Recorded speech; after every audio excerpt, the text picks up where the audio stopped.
Good afternoon students. आवाज जा रही है सभी को? Yes sir. Okay, 5 minute wait कर लेते हैं, सभी लोग ज्वाइन हो जाएंगे, फिर स्टार्ट करेंगे class.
So let's start the class. I think all of you have joined.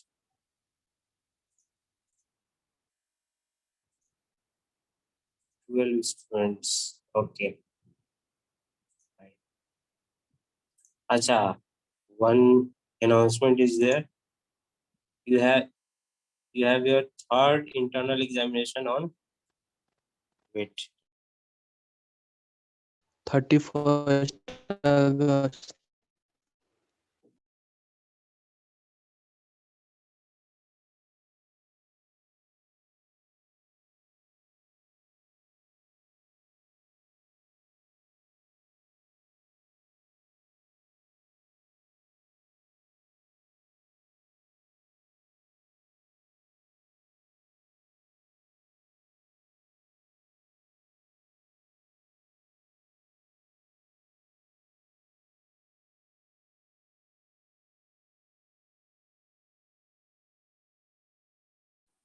so there will be a third internal which will be held on 31st August, 1st September and 2nd September. I think up to that date the our syllabus will be completed. So sir हाँ तो online होगा कि offline होगा sir? अब ये तो अभी कुछ कंफर्मेशन नहीं मिला है प्रिंसिपल सर की तरफ से, मे बी ऑनलाइन हो, डिपेंडिंग अपॉन द सिचुएशन। अगर कॉलेज ओपन हो जाता है तो फिर ऑफलाइन होगा। सर थर्ड क्यों हो रहा है? सेकंड तक ही ना होता है सर। कौन मुजाहिद? यस अब सर। ये अब ये तो बाबू अब प्रिंसिपल सर और मैनेजमेंट समझे। अब ये क्वेश्चन तो हम आंसर तो नहीं दे सकते इसका थर्ड क्यों हो रहा है। सर हम सुने कि 4 गो भी होता है। कौन बोला? हम सर अनंतो? अनिकेत सर। 4? ठीक है, आओ ऑफलाइन, अगर होगा ऑफलाइन तो आना, और क्या। सर ऑनलाइन ही ले लीजिए सर, ऑफलाइन अगले साल है? लीजिएगा। क्या निकेत? ऑफलाइन अगले साल लीजिएगा सर। बोल रहे सर ऑनलाइन लीजिएगा तो 6 भी लीजिएगा तो कोई दिक्कत नहीं, चलेगा अनिकेत को। हमको मालूम है तुम लोग का जाहिर। ऐसे अनाउंसमेंट है, नोटिफिकेशन आया है मेरे पास अभी 1 घंटा पहले, 1 बजे के आसपास, कि थर्ड इंटरनल भी होगा। वो 31 अगस्त, 1 सितंबर एंड 2 सितंबर का डेट है। अभी पर्टिकुलर सब्जेक्ट वाइज डेट नहीं दिया हुआ है, बट टेंटेटिव डेट है 31 अगस्त, 1 सितंबर एंड 2 सितंबर। So be ready. सिलेबस हाँ, पूरा रहेगा ऑनलाइन का सर। आदत लग गया सर। क्या रंजन? ऑनलाइन का आदत हो गया सर अब। हाँ ठीक, ऑफलाइन भी आएगा, टाइम दो थोड़ा। और सर सिलेबस सर पूरा सिलेबस रहेगा। जो रहेगा थर्ड यूनिट तक मोस्ट प्रोबेबली लास्ट कंप्लीट हो जाएगा हम लोग का। तो थर्ड यूनिट तक तो हम लोग कंप्लीट कर चुके हैं, इंटरनल सेकंड इंटरनल तक। थर्ड या fourth, let me check. Third, first, second, third, fourth complete हो चुका है। 4 यूनिट ऑलरेडी कंप्लीट हो चुके हैं, तो लास्ट 2 यूनिट का सिर्फ रहेगा। फोर्थ यूनिट में तुम लोग का जो टॉपिक बचा हुआ है, जैसे इंडक्शन मशीन का कुछ पार्ट बचा हुआ है, starting and speed control, then single phase induction motor है, फिर डीसी मशीन्स का पूरा पार्ट है, वो रहेगा टॉपिक में। और लास्ट 2 यूनिट, मतलब मान के चलो 2.5 यूनिट का रहेगा syllabus. Last 2 units and some topics from the module 4, वो लास्ट यूनिट के लिए रहेगा, लास्ट एग्जाम के लिए। प्रैक्टिकल कैसे होगा सर हम लोग का प्रैक्टिकल का रिजल्ट? प्रैक्टिकल प्रैक्टिकल तो ऑफलाइन होगा तभी तो आएगा, ऑनलाइन है तो पहले इसका सिलेबस कंप्लीट कर लेने दो थ्योरी का। प्रैक्टिकल का क्या है, प्रैक्टिकल 9 में से शायद 4 या 5 करवा चुके हैं। हाँ 4-5 हो चुका है, 4 या 5 देखना होगा। तो जो रेस्ट है वो मुश्किल से कितना 2 या 3 दिन लगेगा मैक्सिमम करने में। प्रैक्टिकल का टेंशन नहीं लो। और कोई डाउट? तो प्रैक्टिकल कॉलेज में आके एक बार करते ना सर तो हाँ, ज्यादा। वो बात तो अच्छा है कि प्रैक्टिकली अगर इन हैंड करोगे, अच्छे से आके करोगे तो ज्यादा अच्छे से समझ पाओगे। But depending upon the situation the announcement will be done by the management. ठीक है, मैनेजमेंट की तरफ से जो अनाउंसमेंट जैसा होगा उस पे ही फॉलो करना है। ठीक है, बाकी बातें सबसे रिलेटेड आओ तो होगा।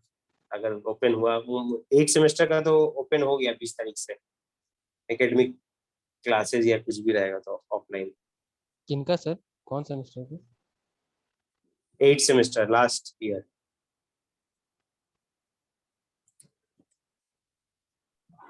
So चलो स्टार्ट करते हैं क्लास। हम लोगों ने we have completed our starting method of induction motor.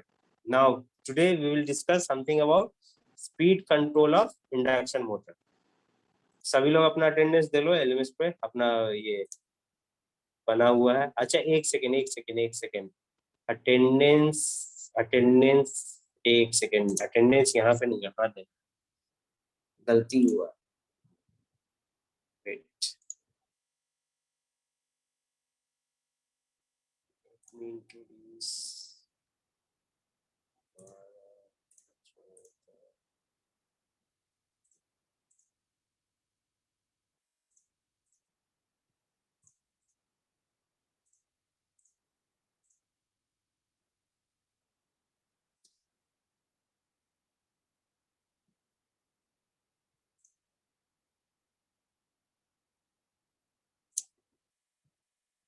kindly all of you update your attendance on the practical electrical machine, electrical circuit for practical, not electrical theory. I'm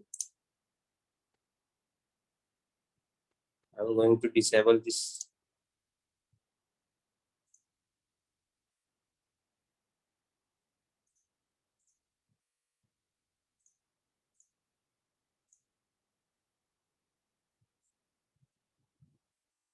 Okay.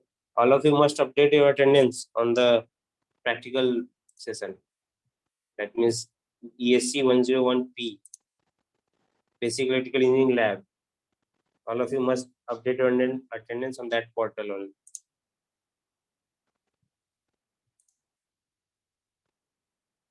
सभी लोग अपना attendance practical वाले session में लगाओ। Sir time खत्म हो गया, 2:30 से 2:40 तक ही था सर नहीं उसका। नहीं, वो थ्योरी का है, वो गलती से थ्योरी में चला गया है। प्रैक्टिकल में अपडेट कर दिए हैं, 2:40 से 2:10 से 4:40 का अटेंडेंस टाइमिंग है, वो वहां पे जाके अपडेट कर लो। ESC 101P within the bracket mechanical plus civil है। ऑल ऑफ यू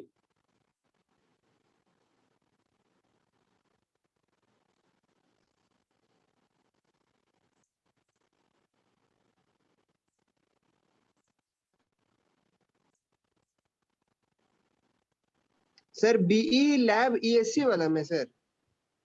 हाँ ये देखो, basic electrical engineering lab ESC 101P 2024 second semester. अच्छा ठीक ये है। जो अभी पोर्टल ओपन है इसमें Aniket has given the attendance, then Sahajad has also completed, Mujahid completed, Nitu, Vishal, Ananto, Anish, Ranjan Kumar, Rohan Gop. Okay, fine. 9 students have updated their attendance. All of you must give your attendance. So let's start our starting methods, or speed control method of an induction motor. How we can control the speed of an induction motor, because induction motor have large inertia and large starting torque. That's why we need to control the speed of the induction motor. So there are some methods through which we can control the speed of the induction motor. Either you can control the speed from the stator side, or you can do that from your rotor side. Okay, now first we will deal from the stator side. It is written an induction motor is practically a constant speed motor. That means for the entire loading range. Loading means that much how much load you are giving on the machine. Change in speed of the motor is quite small. Okay, depending upon the loading of the machine, the speed variation of the motor is very small. That means speed regulation is quite small. If the speed regulation is small, that means the efficiency or the performance of the machine is good. So speed of a DC shunt motor can be varied very easily with good efficiency. But in case of induction motor, speed regulation, you can say this is speed regulation. Speed reduction is accompanied by corresponding loss of efficiency and poor power factor. Okay, that is the theoretical part. No need to explain that. First one is by changing the applied voltage. That means when you change the supply voltage, either you can use applied voltage or supply voltage. Both are same. When you connect the motor as you have using induction motor, that means electrical supply is the input and the mechanical torque is your output. So by varying the applied voltage, in the input side, we can control the speed of the motor. Okay. Now the torque equation of the induction motor that we have discussed in the previous classes also. This is the torque equation, that is K1 S E2 square R2 divided by R2 square plus S X2 S X2 ka whole square. That is the torque equation. Now put the value of K1, you will get 3 upon 2 pi ns. This ns is your synchronous speed. This ns is your synchronous speed in RPM, not in RPS. RPM means rotation per minute. Rotation per minute. If it is given in RPS, that means you have to just multiply with the 60, you will get RPS.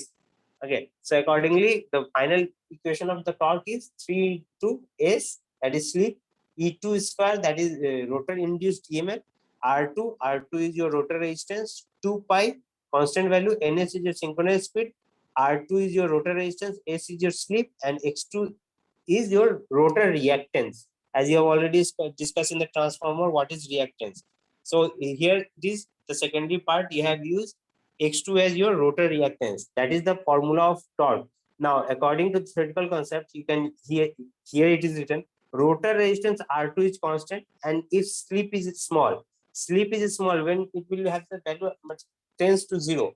Okay, if the value of the slip is small, that it, let us say this is 0.001, that means that you are making this small value of the square, that means the value will be again reduced. In that case, if the value of slip is very much low, that you can ignore this whole term, because when you, as the reactance value will also be having a small value in the induction motor, so multiplication of two small value will become, and the squaring of those small value will also reduce the final value, so that it can be neglected. And accordingly, if you write that formation, you will get 3 upon 2 pi ns S E2 square R2, and in the denominator part you will have R2 square, and when you remove the square root, you will get R2. That means R2 and R2 will be cancelled.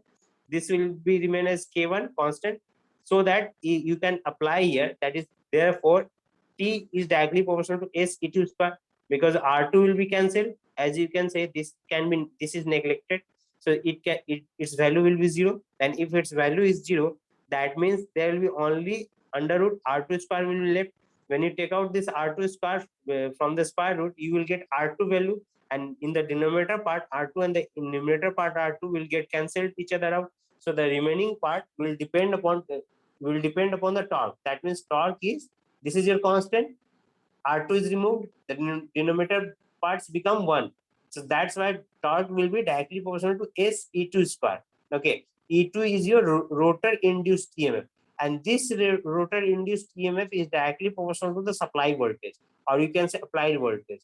If you increase the applied voltage, the value of the induced EMF or rotor induced EMF will be higher. That means this torque will be directly, as you can say, this E2, here it is written, E2 is directly proportional to V. That means, and here E2 is directly proportional to torque. That means you can say this applied voltage is directly proportional to your V. That means when you apply E2 equal to KV, if you remove the proportionality constant, then you will get a constant value K. And if you have the value of K equal to 1, that means E2 equal to V. When you replace E2 with the V, then you will get, that is torque directly proportional to S V square. As you can see here, the torque is directly proportional to SV square. If there is a small variation in voltage, the torque will be very much high. Variation of the torque will be very much high. Let us say, just like an your ohmic loss that occurs in your transformer, that means I square R. If you have the current variation is very much small, the loss will be very much higher. That means in the same phenomena, in the same principle, if you apply this torque is directly proportional to SV square, if you have the variation of the voltage, if you vary the voltage of, let us say, 2%, that means torque will be varied by 4%. That means if you decrease the value of the voltage here, if you decrease the value of the voltage, the value of the torque will also decrease. Okay, now if we increase the value of the voltage, the torque will be increased. So in that case, the torque, so it is written here, which means if supplied voltage is decreased, the developed torque decreases, as this torque is directly proportional to voltage. Hence, for providing the same load torque, the slip increases with decrease in voltage. Okay. Now, if you want to make this torque as constant value, okay, here it is written providing the same load torque. Same load torque means this torque will remain constant. And for to make this torque constant, as this voltage is varying from volatile value of voltage is given, that means there will be some variation in the slip also. That means if you decrease the value of voltage, we have to increase the value of the slip so that this torque will remain constant. Let us say this value becomes voltage. If the torque value, let us say 10 Newton meter is the value of this torque, that should be remain constant. And if you have the voltage V square equal to 2 volt, that means you have the value of slip as 5 volt. Okay. Now, if you increase the value of voltage from 2 volt to 5 volt, that means slip will decrease from 5 volt to 2 volt. That means voltage and slip in this case, to make this torque constant, is inversely proportional to each other. That means slip and voltage is inversely proportional to each other. That means as the and slip is also inversely proportional to your say speed, or you can say synchronous speed. That means voltage and synchronous speed is directly proportional. As you can say, the slip increases with decrease in the voltage. The total line it is given here. As the slip increases with decrease in voltage, that means as you decrease the voltage, decrease the value of the voltage, the value of the slip will increase, and vice versa occurs. And accordingly, as this is slip is increasing in the torque speed characteristics, we have seen that as the slip varies from 1 to 0, the synchronous speed varies from 0 to ns. That means with the decrement in slip, the synchronous speed will decrease. Okay. That means you can see slip increases and here the speed decreases. Okay. That means slip is inversely proportional to your speed of the induction motor. That means if you want to, if you depending upon the application of the induction motor, you can vary the value of the voltage and the torque. Okay. That means again I am repeating this concept. If you increase the value of the voltage, that means torque will increase. Torque will increase normally because torque is directly proportional to V square. Now, according to this, if you increase the value of the voltage and if you want to make the torque constant, that means the slip should be decreased. And as the slip is inversely proportional to synchronous speed or speed of the induction motor, if you increase the value of the voltage, the slip will decrease, but the speed will increase. Okay. That means if you are increasing the voltage, the speed will increase. As you can say that for the same torque, or the constant value of the torque, if you increase the voltage, the speed will increase. If you increase the voltage, the speed of the induction machine will increase. Normally, in a single line, if you want to write this by changing the applied voltage, you can write with the this applied voltage is directly proportional to the speed of the induction motor.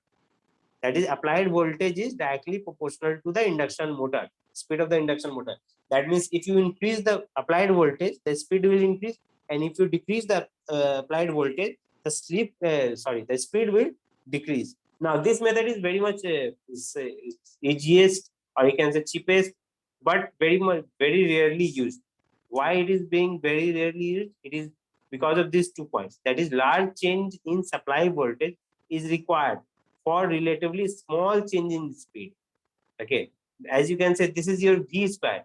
If you vary the voltage, let us say 2 volt, that means that variation will be for 4 volt.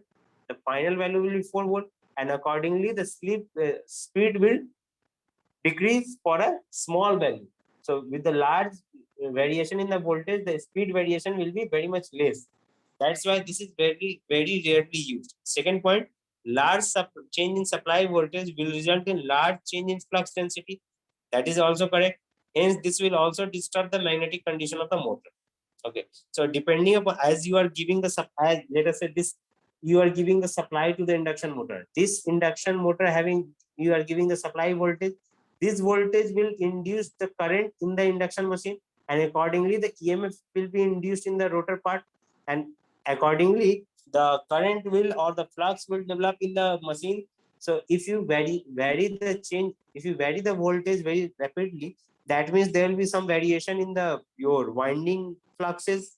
So that should not be take place in the induction machine. So that's why this should not be very much in use.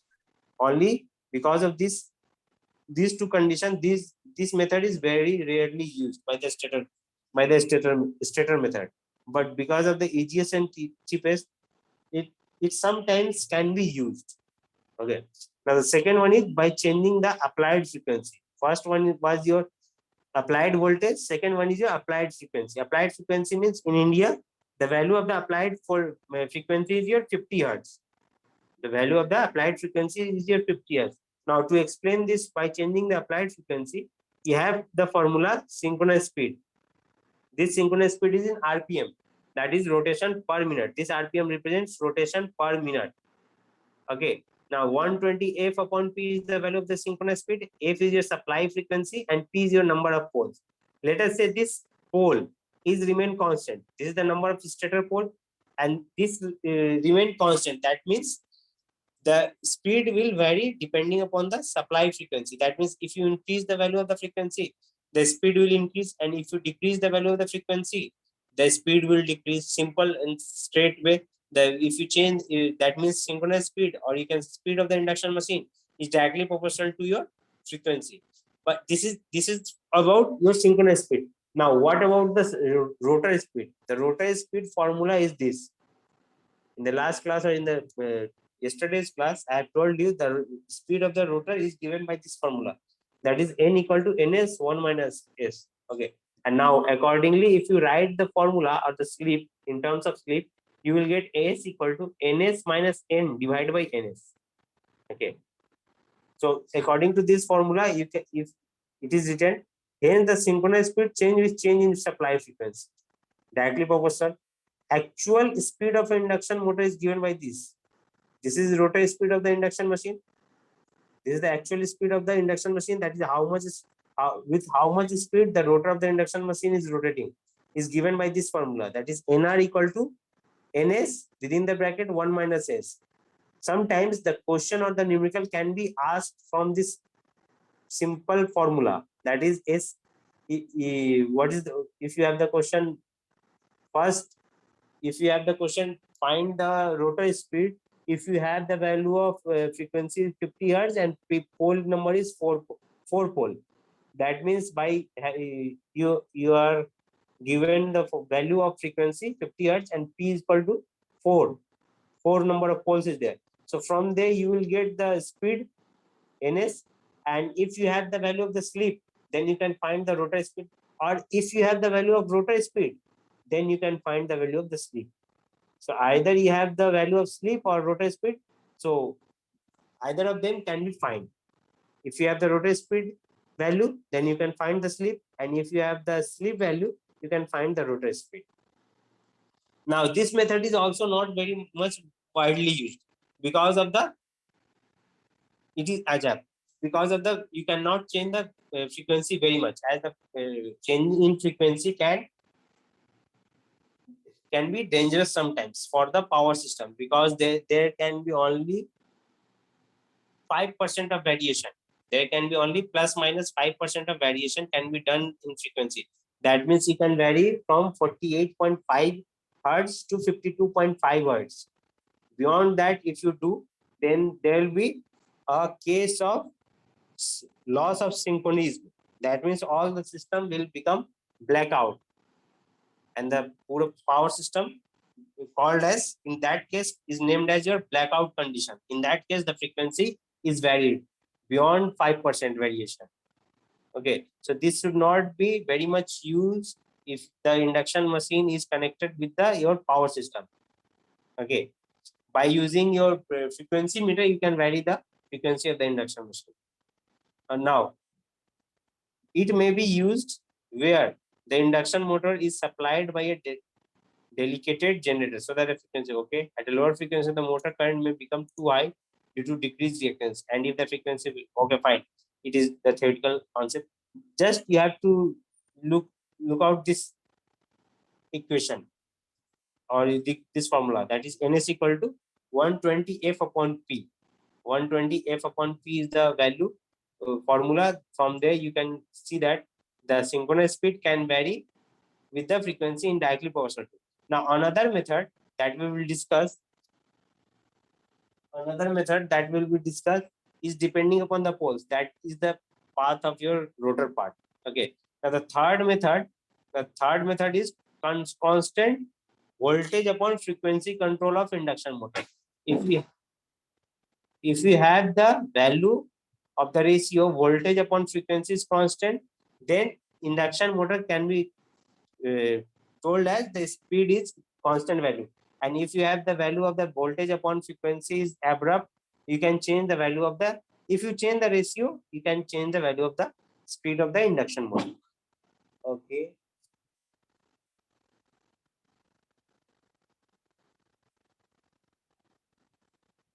बारिश आने की संभावना है।